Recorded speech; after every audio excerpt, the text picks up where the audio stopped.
Hey, what is up? Jonathan Crane here. I'm a bike racer out of Birmingham, Alabama, and I do a lot of my training on the indoor trainer. Most of that time I spend looking at Zwift. Zwift has only gotten more expensive in the past year, so I figure there are probably a lot of people looking for low-cost alternatives. I did a video like this last year about 3 free alternatives to Zwift that are pretty similar in a lot of ways. The ones I'm going to talk about today are still like Zwift in that they are a video game where you are a virtual avatar riding around in a virtual world. Compared to the options in that other video, these are either a little bit newer, a little bit weirder, or a little bit of both. Just like last time, I'm only looking at apps that are either totally free to use or have a free option that doesn't have any restriction on how many miles or hours you can spend on the platform for free.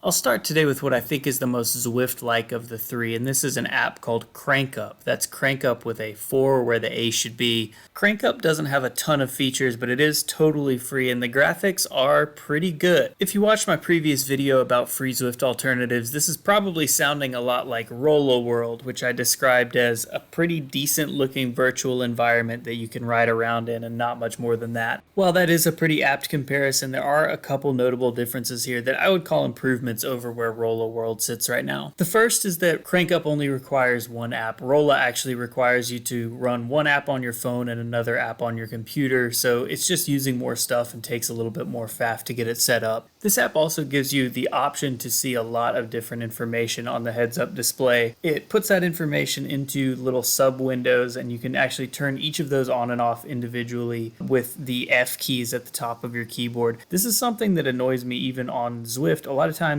if I am free riding, maybe I don't want to see the leaderboard or the map. Maybe I just want to be able to see my power and leave everything else clean.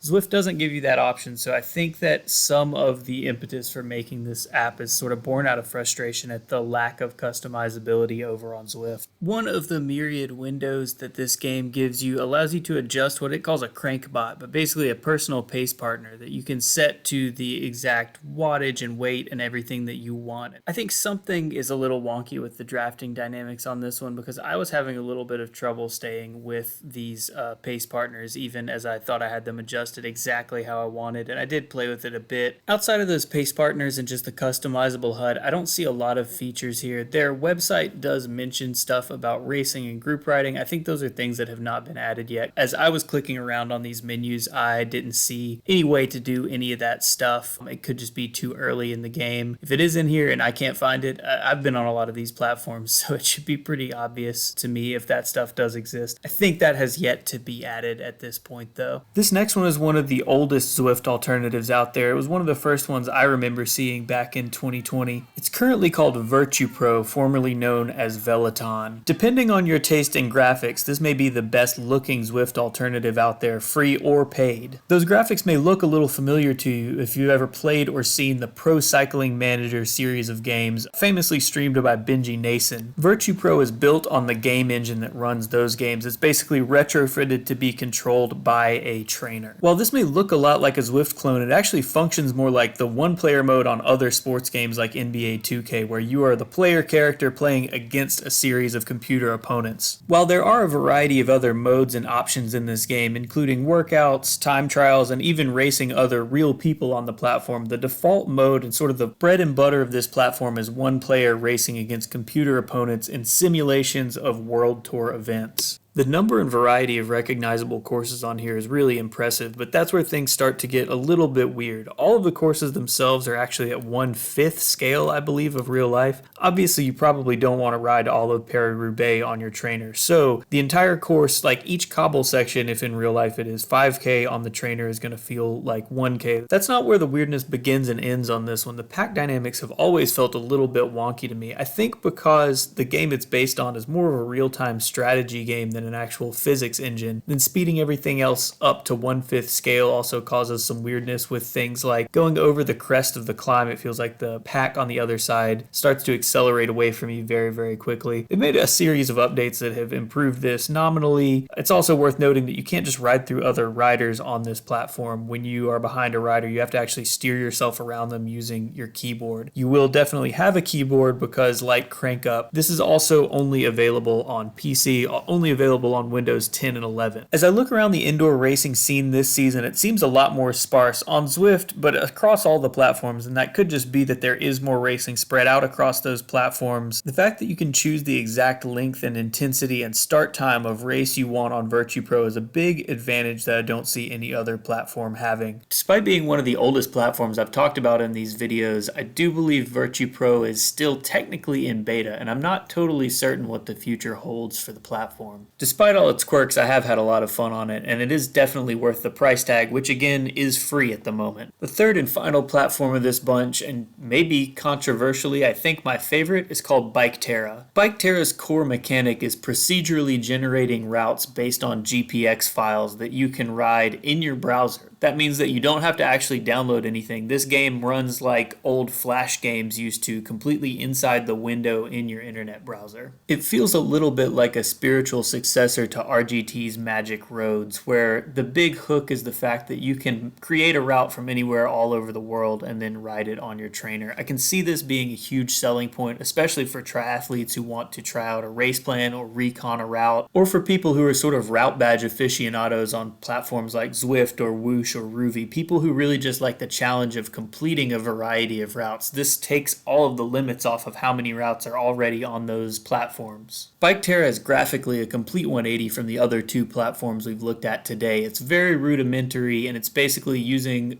something that's scraping publicly available map data to see basically where is there a building, where is there tree, where is there a lake or a river, and put something that is very crude graphic representation of that somewhere near its place. While the graphics are pretty crude, the features on BikeTerra are actually really impressive. You can search routes made by other users, you can upload your own workouts and perform those in erg mode if you want to. You can program customizable bots to ride with you. You can choose the number of bots and about the intensity that they ride with. You can also ride with real humans in group rides and races on the platform. Everything I just listed there is available on the completely free version. There is also a paid tier, and what the paid tier gets you access to is really more creation of things. You can create more routes within a certain time period.